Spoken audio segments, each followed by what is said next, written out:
تو اس کی سمجھ میں یہ بات اچھی طرح آ سکتی ہے کہ اسلام جس اخلاق کی انسان کو تعلیم دیتا ہے، مشورہ اس کا لازمی تقاضا ہے، اور اس سے انحراف ایک بہت بڑی بد اخلاقی ہے جس کی اسلام کبھی اجازت نہیں دے سکتا۔ اسلامی طرز زندگی یہ چاہتا ہے کہ مشاورت کا اصول ہر چھوٹے بڑے اجتماعی معاملے میں بڑھتا جائے۔ گھر کے معاملات ہوں تو ان میں میاں اور بیوی باہم مشورے سے کام کریں، اور بچے جب جوان ہو جائیں تو انہیں بھی شریک مشورہ کیا جائے۔ خاندان کے معاملات ہوں تو ان میں کنبے کے سب عاقل و بالغ افراد کی رائے لی جائے۔ ایک قبیلے یا برادری یا بستی کے معاملات ہوں اور سب لوگوں کا شریک مشورہ ہونا ممکن نہ ہو، ان کا فیصلہ کوئی ایسی پنچایت یا مجلس کرے جس میں کسی متفق علیہ طریقے کے مطابق تمام متعلق لوگوں کے معتمد علیہ نمائندے شریک ہوں۔ ایک پوری قوم کے معاملات ہوں تو ان کے چلانے کے لیے قوم کا سربراہ سب کی مرضی سے مقرر کیا جائے، اور وہ قومی معاملات کو ایسے صاحب رائے لوگوں کے مشورے سے چلائے جن کو قوم قابل اعتماد سمجھتی ہو، اور وہ اسی وقت سربراہ رہے جب تک قوم خود اسے اپنا سربراہ بنائے رکھنا چاہے۔ کوئی ایماندار آدمی زبردستی قوم کا سربراہ بننے اور بنے رہنے کی خواہش یا کوشش نہیں کر سکتا، نہ یہ فریب کاری کر سکتا ہے کہ پہلے بزور قوم کے سر پر مسلط ہو جائے اور پھر جبر کے تحت لوگوں کی رضامندی طلب کرے، اور نہ اس طرح کی چالیں چل سکتا ہے کہ اس کو مشورہ دینے کے لیے لوگ اپنی آزاد مرضی سے اپنی پسند کے نمائندے نہیں بلکہ وہ نمائندے منتخب کریں جو اس کی مرضی کے مطابق رائے دینے والے ہوں۔ ایسی ہر خواہش صرف اس نفس میں پیدا ہوتی ہے جو نیت کی خرابی سے ملوث ہو، اور اس خواہش کے ساتھ امرہم شورا بینہم کی ظاہری شکل بنانے اور اس کی حقیقت غائب کر دینے کی کوششیں صرف وہی شخص کر سکتا ہے جسے خدا اور خلق دونوں کو دھوکہ دینے میں کوئی باک نہ ہو۔ حالانکہ نہ خدا دھوکہ کھا سکتا ہے اور نہ خلق ہی اتنی اندھی ہو سکتی ہے کہ کوئی شخص دن کی روشنی میں اعلانیہ ڈاکہ مار رہا ہو اور وہ سچے دل سے یہ سمجھتی رہے کہ وہ ڈاکہ نہیں مار رہا بلکہ لوگوں کی خدمت کر رہا ہے۔ امرہم شورا بینہم کا قاعدہ خود اپنی نوعیت اور فطرت کے لحاظ سے 5 باتوں کا تقاضا کرتا ہے۔ اول یہ کہ اجتماعی معاملات جن لوگوں کے حقوق اور مفاد سے تعلق رکھتے ہیں انہیں اظہار رائے کی پوری آزادی حاصل ہو، اور وہ اس بات سے پوری طرح باخبر رکھے جائیں کہ ان کے معاملات فی الواقع کس طرح چلائے جا رہے ہیں، اور انہیں اس امر کا بھی پورا حق حاصل ہو کہ اگر وہ اپنے معاملات کی سربراہی میں کوئی غلطی یا خامی یا کوتاہی دیکھیں تو اس پر یہ ٹوک سکیں،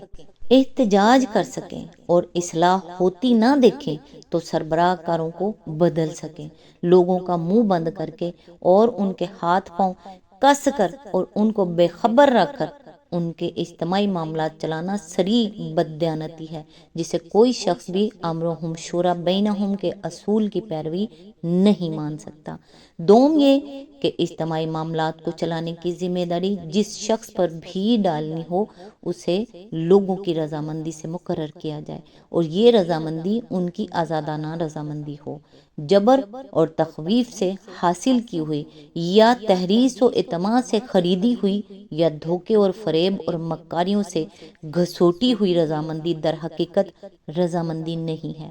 ایک قوم کا صحیح سربراہ وہ نہیں ہوتا جو ہر ممکن طریقے سے کوشش کر کے اس کا سربراہ بننے، بلکہ وہ ہوتا ہے جس کو لوگ اپنی خوشی اور پسند سے اپنا سربراہ بنائیں۔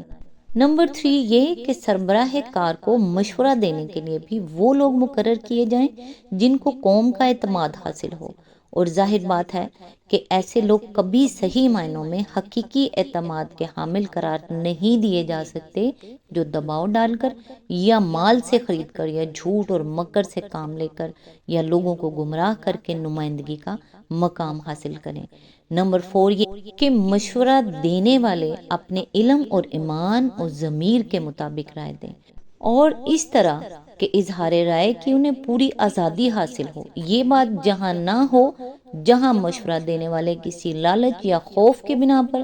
یا کسی جتھا بندی کسے ہوئے ہونے کی وجہ سے خود اپنے علم اور ضمیر کے خلاف رائے دیں، وہاں در حقیقت خیانت اور غداری ہوگی، نہ کہ امرہم شورا بینہم کی پیروی۔ نمبر 5 یہ کہ جو مشورہ اہل شورا کے اجماع یعنی اتفاق رائے سے دیا جائے یا جسے ان کے جمہور یعنی اکثریت کی تائید حاصل ہو، اسے تسلیم کیا جائے، کیونکہ اگر ایک شخص یا ایک ٹولہ سب کی سننے کے بعد اپنی من مانی کرنے کا مختار ہو تو مشاورت بالکل بے معنی ہو جاتی ہے۔ اللہ تعالیٰ یہ نہیں فرما رہا ہے کہ ان کے معاملات میں ان سے مشورہ لیا جاتا ہے، بلکہ یہ فرما رہا ہے کہ ان کے معاملات آپس کے مشورے سے چلتے ہیں۔ اس ارشاد کی تعمیل محض مشورے لے لینے سے نہیں ہو جاتی، بلکہ اس کے لیے ضروری ہے کہ مشاورت میں اجماع یا اکثریت کے ساتھ جو بات طے ہو اسی کے مطابق معاملات چلیں۔ اسلام کے اصول شورا کی اس توضیح کے ساتھ یہ بنیادی بات بھی نگاہ میں رہنی چاہیے کہ یہ شورا مسلمانوں کے معاملات کو چلانے میں مطلق العنان اور مختار کل نہیں ہے، بلکہ لازماً اس دین کے حدود سے محدود ہے جو اللہ تعالیٰ نے خود اپنی تشریع سے مقرر فرمایا ہے، اور اس اصل اور اصول کی پابند ہے کہ تمہارے درمیان جس معاملے میں بھی اختلاف ہو اس کا فیصلہ کرنا اللہ کا کام ہے، اور تمہارے درمیان جو نزاع بھی ہو اس میں اللہ اور رسول کی طرف رجوع کرو۔ اس قاعدہ کلیہ کے لحاظ سے مسلمان شرعی معاملات میں اس امر پر تو مشورہ کر سکتے ہیں کہ کسی نص کا صحیح مفہوم کیا ہے اور اس پر عمل درآمد کس طریقے سے کیا جائے تاکہ اس کا منشا ٹھیک طور سے پورا ہو، لیکن اس غرض سے کوئی مشورہ نہیں کر سکتے کہ جس معاملے کا فیصلہ اللہ اور اس کے رسول نے کر دیا ہو اس میں وہ خود کوئی آزادانہ فیصلہ کریں۔ اسی آیت کے ضمن میں آگے چل کر یہ بھی ذکر کیا گیا ہے کہ اس کے 3 مطلب ہیں۔ ایک یہ کہ جو رزق حلال ہم نے انہیں دیا ہے اسی میں سے خرچ کرتے ہیں، اپنے اخراجات پورا کرنے کے لیے مال حرام پر ہاتھ نہیں مارتے۔ دوسرے یہ کہ ہمارے دیے ہوئے رزق کو سینت کر نہیں رکھتے بلکہ اسے خرچ کرتے ہیں۔ تیسرے یہ کہ جو رزق انہیں دیا گیا ہے اس میں سے راہ خدا میں بھی خرچ کرتے ہیں، سب کچھ اپنی ہی ذات کے لیے وقف نہیں کر دیتے۔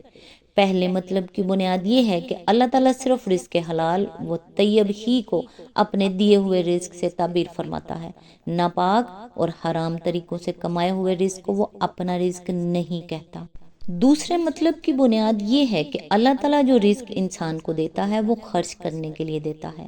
سینت سینت کر رکھنے اور اس پر مارزر بن کر بیٹھ جانے کے لیے نہیں دیتا۔ اور تیسرے مطلب کی بنیاد یہ ہے کہ خرچ کرنے سے مراد قرآن مجید میں محض اپنی ذات پر اور اپنی ضروریات پر ہی خرچ کر دینا نہیں ہے، بلکہ اس کے مفہوم میں انفاق فی سبیل اللہ بھی شامل ہے۔ انہی 3 وجوہ سے اللہ تعالیٰ خرچ کرنے کو یہاں اہل ایمان کی ان بہترین صفات میں شمار فرما رہا ہے جن کی بنا پر آخرت کی بھلائیاں انہی کے لیے مختص کی گئی ہیں۔ آج تک کے لیے بس اتنا ہی، نیکسٹ انشاءاللہ آیت نمبر 39 سے سٹارٹ کریں گے۔ تب تک کے لیے دعاؤں میں یاد رکھیے گا۔ اللہ حافظ۔